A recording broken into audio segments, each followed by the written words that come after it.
दरवाजा खुलते ही सीमा ने सबसे पहले अपनी सैंडल ऐसे फेंकी जैसे किसी ने कहा हो, फास्टेस्ट थ्रो विंस। पूरे दिन का ऑफिस, लोगों की बातें, डेडलाइंस, बॉस की इंस्ट्रक्शंस, सब उसके दिमाग में घूम रहे थे।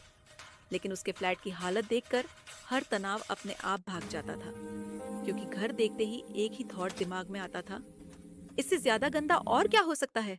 ऐसा लगता है जैसे कोई जंग का मैदान हो। सीमा ने गहरी सांस ली और अपने ही कमरे को देखकर बोली, तू ऐसे ही रह यार, कल देखूंगी अब तुझे। मैं बहुत थक गई हूँ।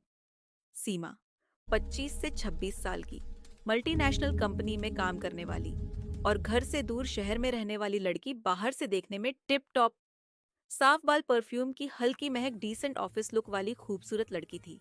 पर इस बाहरी दिखावे के धोखे में मत रहना, क्योंकि उसके घर के अंदर, बस इतना समझ लीजिए, अगर कोई डिटेक्टिव गलती से यहाँ आ जाए तो बोलेगा, मर्डर नहीं हुआ, पर यहाँ सफाई जरूर नहीं हुई है कभी। सीमा का कमरा किसी जंकयार्ड और कपड़ों के पहाड़ का मेल मिलाप था। सोफा, वो तो फर्नीचर में आता ही नहीं था अब, वो एक कपड़ों का पहाड़ था। किचन, ऐसा लगता था जैसे किसी कुकिंग शो की रिहर्सल फेल हो गई हो। और कॉकरोचेस, उन्हें तो दावा था कि ये पूरा घर उनकी 45 साल पुरानी जागीर है। सीमा कपड़ों के ढेर के ऊपर से कूदी, अपने डीले कम्फी कपड़े ढूंढे, तुरंत पहन लिए और चाय बनाने में लग गई। और एक चूहा वहां ऐसे झांक रहा था जैसे पूछ रहा हो, दीदी आज खाने में क्या है। सीमा के लिए चाय सिर्फ चाय नहीं, पूरा इमोशन था। चाय बनाते ही वो ड्राइंग रूम में गई, सोफे पर से कपड़े हटाए, बैठी और कप उठाकर बोली, बस एक सिप और लाइफ सेटल, बस यही तो चाहिए जिंदगी में। सिप ले ही रही थी कि धप धप धप, दरवाजे पर जोर से नॉक हुआ। सीमा बेटी, सीमा। ये थी उसकी मकान मालकिन, कमला आंटी। कमला आंटी एक बहुत ही समझदार, नियमों की पक्की और सफाई पसंद करने वाली महिला थी। वो अकेली रहती थी। उनका पति बहुत सालों पहले ही गुजर चुका था, पर बेटा विदेश में रहता था।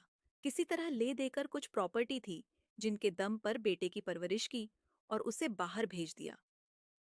पढ़ने अब अकेले रहती, पर समय की पक्की और अपने किराएदार से हर महीने समय पर आ जाती। अगर इन्होंने मेरा रूम देखा तो मुझे हाथों हाथ घर से बाहर निकाल देगी या फिर गोली से उड़ा देगी, क्योंकि उन्हें गंदगी से वैसे ही नफरत थी जैसे किसी आंटी को मेहंदी वाले हाथ से मोबाइल चलाने से। सीमा का दिल धक से गिरा। उसने अपने कमरे को ऐसे देखा जैसे पुलिस रेड होने वाली हो। एक कोने में मरी हुई चप्पल वाली आर्मी पड़ी थी, दूसरे में 5 दिन पुरानी चाय की प्याली, तीसरे में कुछ ऐसा था जिसे सीमा खुद भी पहचान नहीं पाई। दीवार पर एक कॉकरोच कॉन्फिडेंटली वॉक कर रहा था, जैसे कह रहा हो, मैं देख लूंगा आंटी को। सीमा ने एक चप्पल उठाकर कॉकरोच के ऊपर फेंक कर मारी और बोली, चल निकल यहाँ से। सीमा को पता था, अगर आंटी अंदर आई, बस गेम ओवर। नहीं उसने आंटी, चिल्लाकर कहा, आंटी आ रही हूँ, हेयर आंटी, वॉश कर रही हूँ। मैं बालों मैं में शैम्पू लगा है। शैम्पू लगा रखा है, बाल धोती हूँ, 5 मिनट। आंटी ने दरवाजे के बाहर से कहा, अच्छा बेटा, ठीक है, रात को आती हूँ। स्टेप्स की आवाज दूर गई और सीमा ने चैन की सांस ली, कप उठाया और खुद पर हंस पड़ी। चाय की एसाइप लेते हुए उसे वो दिन याद आ गया जब उसके दोस्त अमन ने मैसेज किया था। अमन एक हैंडसम नौजवान, अच्छी नौकरी वाला लड़का, ऐसा कि अगर घर वाले देख ले तो उसके घर रिश्ता भेज दे। सारी कॉलोनी की लड़कियां उस पे मरती, उसे देख सबके दिल धड़क जाते। सिंगल और परफेक्ट। वो सीमा को भी पसंद था। अमन का मैसेज आया, वीकेंड पर लंच प्लान बनाया है सब दोस्तों का, तेरे घर आ जाए क्या।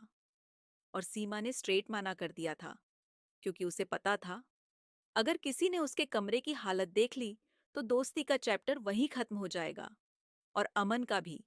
इसी तरह उसकी कॉलीग रूपा, जो उसी कॉलोनी में रहती थी और सीमा की अच्छी दोस्त थी, उसी ने सीमा जॉब इस कंपनी में लगवाई थी। सीमा को ये फ्लैट दिलवाया रेंट पे और शिफ्टिंग में भी उसकी बहुत मदद की। एक बहुत अच्छी मिसाल दोस्ती की, जिसे आजकल सीमा घर तक नहीं बुलाती। रूपा एक दिन समूह से लेकर अचानक उसके घर आ गई थी। दरवाजा खटखटाया। सीमा ने हिचकिचाते हुए दरवाजा खोला। रूपा बोली, सोच रही थी, मॉर्निंग टी साथ में पी लेगी। वो अंदर चली आई, झटके से अंदर क्या आई।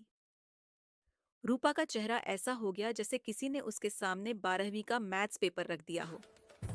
कमरे की हालत देखकर वो उल्टे पांव ऐसे भागी जैसे पीछे कोई भूत आ गया हो। उस दिन के बाद रूपा ने सुबह का गुड मॉर्निंग तक भेजना बंद कर दिया। एक दिन सीमा ऑफिस से आई ही थी कि अचानक अलमारी से कट कट कट की आवाज आई। वो जानती थी, फ्लैट में एक परमानेंट गेस्ट रहता है। चूहा प्रसाद प्रसाद किचन में ऐसे दौड़ता था जैसे पूछ रहा हो, दीदी, चाय बनी क्या? मेरे लिए एक कप। अगली सुबह ऑफिस के लिए उसे अर्जेंटली अपने सर्टिफिकेट्स चाहिए थे। वो अलमारी के पास गई, दरवाजा खोला और सर्टिफिकेट्स का पूरा बंडल चूहों की पेंटिंग बन चुका था। आधार कार्ड, स्कूल सर्टिफिकेट, इंटर्नशिप, सब पर चूहों ने अपनी सिग्नेचर बना रखी थी। सीमा चिल्लाई और गुस्से में बोली, ये क्या किया बेवकूफो? Are you serious? मैं तुम लोगों को सांप की तरह दूध पिला रही हूँ क्या?